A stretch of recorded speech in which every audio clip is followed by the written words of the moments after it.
Kuwait, they live like kings. The poorest person in Kuwait, they live like kings. And yet they're not paying. We make it possible for them to sell their oil. Why aren't they paying us 25% of what they're making? It's a joke.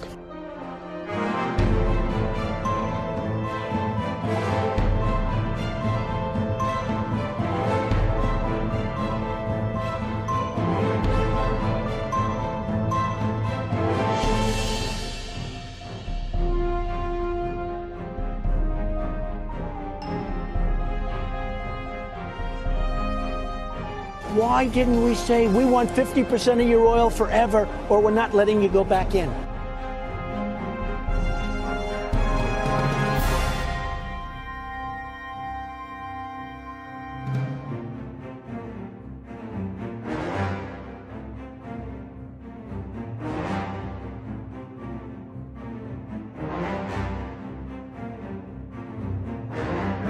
Le Dey d'Alger prend même en otage 2 équipages de navires.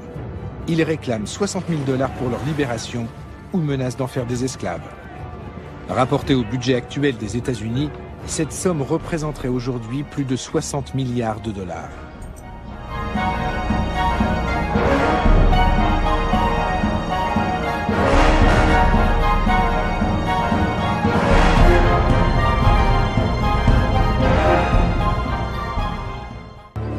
Nous les avons achetés. L'Amérique a conclu avec Alger un traité de paix. Un tribut de plusieurs millions de dollars qu'on leur verse, chaque année. Une somme de l'ordre de 20% des recettes de l'État. Il y a longtemps qu'on aurait dû investir cet argent dans des forces de frappe militaires puissantes. C'est bien vrai, ça. 20%, rendez-vous compte. On aurait pu régner sur les De océans. nos jours, il paraîtrait invraisemblable que les États-Unis se laissent dicter ainsi leur conduite. Mais même pour la jeune République, l'humiliation est cuisante.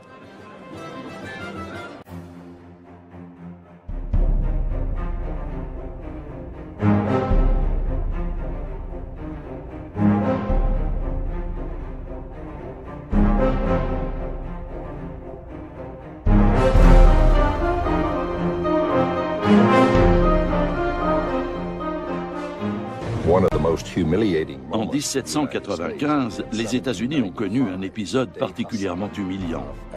Le Dey Hassan, le régent d'Alger, a exigé que les Américains lui construisent un navire au lieu de lui verser un tribut en espèces sonnantes et trébuchantes.